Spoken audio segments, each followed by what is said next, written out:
Hi guys! Tara, pasyal ko kayo paggabi dito sa malapit lang sa condo na inuupahan namin sa Chongqing, China. At dahil nasa 14th floor kami, every night guys, ganito makikita mo pag nasa labas na malapit sa condo namin. Kumbaga, parang ang condo na inuupahan namin ay nasa likod lang ng mall. Makikita dito guys paggabi, puro mga outdoor restaurant na dito halos nagre-relax, nagbabanding ang mga Chino. Nakakatuwa nga guys, talagang ini-enjoy nila pag off na weekend with family and friends.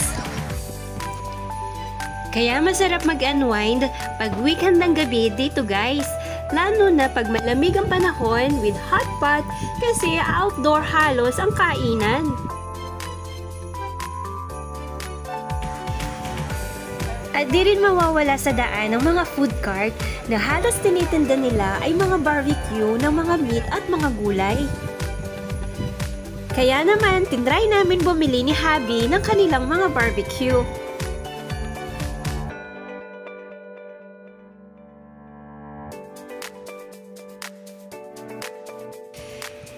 At papakita ko naman guys ang mga container store na bagong gawa dito sa likod ng mall na puro street food din.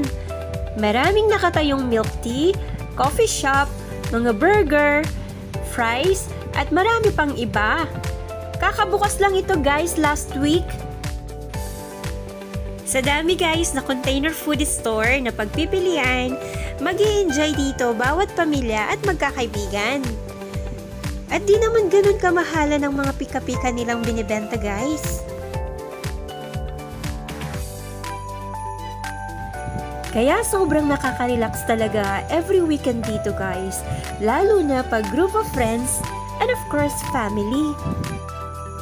At nakakatuwa guys kasi sobrang lapit lang namin. Lalakad lang kami ng 5 minutes from condo. Ito nang mabubungad mo.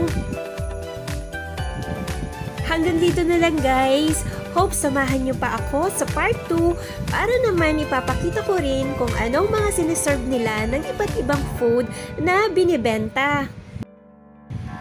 Salamat sa panonood! Bye!